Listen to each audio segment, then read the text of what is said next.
the Astroworld crowd surge tragedy, and Travis Scott.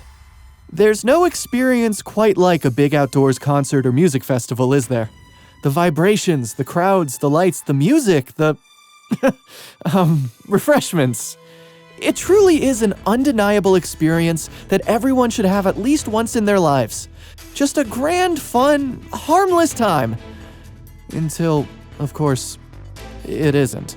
Sometimes the party can get a little too wild and hairy, and insufficient security measures and planning can end in thousands of property damage and many people injured, and even worse, tragic deaths. It's called crowd surging, when an overcapacity event becomes even more overcapacity from a rush of people trying to get in or to simply get closer to the main stage, creating an avalanche of human bodies that crush against each other. The last instance of one of these terrible events will be the subject of today's show. Welcome to MoolaTV, and today we'll be talking about Astroworld, the massive concert festival featuring star rapper and center of its controversy, Travis Scott. What happened? Who's responsible? What could be done or could have been done to avoid this type of catastrophe? What could you do in the next massive event you attend to stay safe? Let's find out. But before we start, don't forget to hit that like button and subscribe so you never miss one of our videos. Travis Scott, the star of the show. If we're going to talk about Astroworld, we would be doing the story a disservice without mentioning its headlining artist, rap sensation of the last decade, Travis Scott. Jacques Berman Webster II, known professionally as Travis Scott, formerly Travis Scott, is an American rapper and record producer. In 2012, he signed his first major label contract with Epic Records. In November of the same year, Scott signed a publishing deal with Kanye West's Good Music as part of its production wing Very Good Beats. In April 2013, Scott signed a recording contract with T.I.'s Grand Hustle imprint. Scott's first full-length project, the mixtape Owl Pharaoh, was self-released in 2013. It was followed with a second mixtape, Days Before Rodeo, in August 2014. His debut studio album, Rodeo, was led by the hit single Antidote. His second album, Birds in the Trap Sing McKnight, became his first #1 album on the Billboard 200. The following year, Scott released a collaborative album with Quavo titled Huncho Jack, Jack Huncho, under the group name Huncho Jack. In 2018, his third studio album, Astroworld, was released to massive critical acclaim and produced his first Billboard Hot 100 #1 single, Sicko Mode, featuring Drake. In late 2019, Scott's record label Cactus Jack Records released the compilation album Jack Boys, which became the first #1 album on the Billboard 200 of the 2020s. After the release of his single Franchise, featuring Young Thug and MIA, in September of 2020, Scott became the first artist on the Hot 100 to have 3 songs debut at #1 in less than a year. He has been nominated for 8 Grammy Awards and won a Billboard Music Award and a Latin Grammy Award. Needless to say, a massive success. Travis Scott has even had franchise deals with such industry titans as Fortnite, McDonald's, PlayStation, and Nike. Of course, his career has not always been free of controversy, even before the most recent one in his Astroworld concert. They might even sound familiar. Scott's performances have experienced a number of issues. At Lollapalooza in 2015, Scott was charged and arrested for disorderly conduct after inciting concertgoers to ignore security and rush the stage. That same year, at the Open Air Festival in Switzerland, he encouraged fans to attack a man who took his shoe while he was crowd surfing by stopping the crowd and repeatedly telling the crowd to, can't say that on a good, clean YouTube show, screw him up, while also spitting on him. In 2017, he was arrested for similar conduct to his Lollapalooza behavior after a performance in Northwest Arkansas. That same year, a fan sued Scott and the organizers of a 2017 concert at Terminal 5 in Manhattan after falling from a balcony and being dragged on stage, blaming the fall on a crowd surge. Then, as recently as November 5th of 2021, the tragedy at Astroworld. Astroworld. Callous disregard. 50,000 fans attended Scott's Astroworld festival with the expectation that they would be safe from harm. Paying upwards of $365 for a ticket, the event should have been a hip-hop lover's dream, especially for those who had yet to attend a concert in Houston, Texas, since COVID took hold. This turned out to be the complete opposite for masses of the rapper's fans.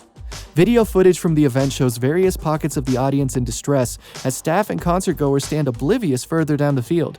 By the first song, eyewitnesses described finding it difficult to breathe, and less than an hour later several people had suffered serious injuries, some entering cardiac arrest. And this was even before the crowd rush. At least 10 people died, and hundreds were injured in a crowd surge crush moving toward the stage during Scott's performance at the festival in Energy Park in his hometown of Houston, Texas. Injuries included various cases of heart attack. On the first night, a crowd crush occurred, resulting in the deaths of at least 9 people and the cancellation of the second night of the festival. In video footage of the incident, Scott is seen doing the following, continuing to perform despite chants from the crowd pleading for him to stop, observing at least one audience member had been hurt, then ordering security for a brief moment to help, jump in real quick, keep going, only to continue with the rest of the show for the following hour, encouraging people to get wild and crazy with callous disregard for the situation he could very clearly see was unfolding, despite an ambulance passing through the crowd that was pulling out lifeless bodies. Victims killed ranged from 9 to 27 years old.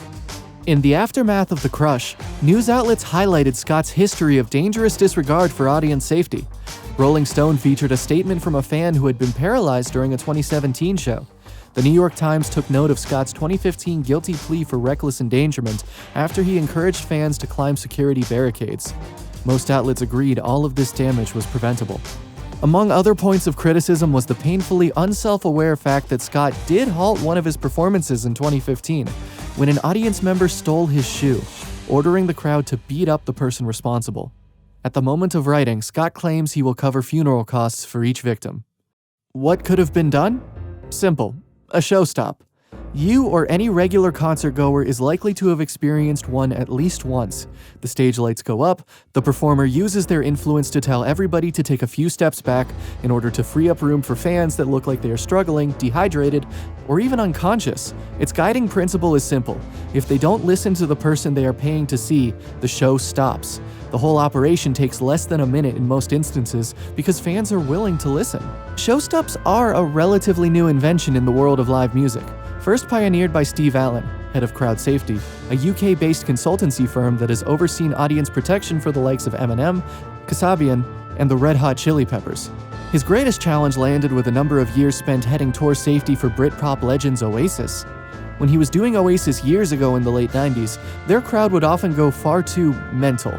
It was absolute full-on energy, and he claims to have had a genuine belief that people were going to die.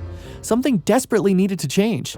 It was then that Allen conceived of a process for future artists to follow that was circulated throughout the industry. I know what can happen. I was there at Roskilde, a Danish festival where 10 people died during a Pearl Jam performance, in the morning after that death, and I gave the technical reasons why Oasis wouldn't be performing. The grief, the tears, the priests on stage, I have seen it all. Videos of crowd surges at Oasis's stadium concerts are frequently used in crisis training. Allen has stopped concerts upward of 25 times in his career. None of them fell into the criteria of a bum shout, an industry term for halting a performance without good reason to, subsequently disrupting the flow. With crowds in distress, it doesn't matter how big you are. You could be 6'6" and 300 pounds, you are not getting out of there. The only way you're getting out of it is if it's being stopped. In contrast, the 56-page event operations plan for the Astro-world Music Festival included protocols for dangerous scenarios including an active shooter, bomb or terrorist threats, and severe weather, but it did not include information on what to do in the event of a crowd surge. Videos of artists from all genres calling for said show stops have reached every corner of the internet as grieving people seek evidence that the tragedy could have been dealt with differently. What can you do at your next event? These might all seem a tad too obvious and simple, but could very well be the difference between an evening ruined or something much, much worse. Before attending the festival or concert, wear sneakers, gym shoes, or high tops, footwear that reduces your chances of slipping and can help you navigate through crowds. You need stability on your feet if you need to exit quickly, Wertheimer says. Don't wear expensive jewelry or anything you'll regret losing in a packed stadium room environment. It's easily torn off. If you're wearing jeans or pants, put your phone, money, and other essential items in your front pockets. That way they're less likely to fall out or get stolen. Eat properly before or at the event, and make sure you're hydrated with water. Carry an ID and any prescription medicine you may need with you. If accompanied by a child, write your phone number on their arm or on a bracelet in case you get separated. When at the event, don't drink too much. and don't lose sense of your surroundings. Visualize an escape plan if something goes wrong. Know where the exits are. Conventional wisdom says take the closest exit, but that doesn't always work at concerts because that's where the crush is. You want to know where all exits are because exits further away may be better. You don't want to follow the crowd surge going one route. Stay on the outer edges of large crowds to reduce your chances of getting caught in a crush. Avoid the mosh pit. Once you enter such a crowd, you no longer have control over your environment. How you move, for instance, is no longer dictated by how you want to move, but rather how the crowd is moving you, says Rami Hashish, a body performance and injury expert. If a piece of your jewelry falls to the ground, think twice about going down to look for it. You can get trampled. Necklaces can also harm you when they get entangled with other things during a crowd surge. If you find yourself in the middle of a dense crowd, protect your head and stay on your feet. Upwards of 60% of injuries in mosh pits are to the head. These can range in severity from a bump or bruise to a traumatic brain injury, and can be the result of flailing arms, getting pushed into another person, or falling to the ground. To stay balanced in a packed crowd and also protect your heart and lungs from pressure, put your arms up and strike a pose like a boxer. If you find yourself in a crowd surge, conserve your oxygen. Don't yell or scream. No one can hear you and you're giving up vital oxygen, Wertheimer says. Once you deplete your oxygen, your chances of fainting are higher, and once you hit the ground, you're trapped. Conserve your energy. Don't fight a crowd surge. You can't resist thousands of pounds of pressure. As much as you can, move with the crowd, not against it. If you use up your energy, you'll likely end up in the same position as someone who's lost their oxygen, unconscious. If you fall to the ground, get in the fetal position. Make sure your left side is on the ground. That way you're protecting your heart and lungs as best as you can. They're farthest away from the crush in that position, Wertheimer says. If you fall on your stomach or back, people will fall on you and you can suffocate. Use your arms and hands to protect your head. Most importantly, trust your instincts, experts say. If you feel a crowd is getting too rowdy or tightly packed, that's your cue to head to the fringes or leave before things get out of control. So, what do you think? Is the media overreacting, or could this all have been avoided with some simple measures? Let us know down in the comments, and don't forget to like and subscribe so you never miss any of our videos.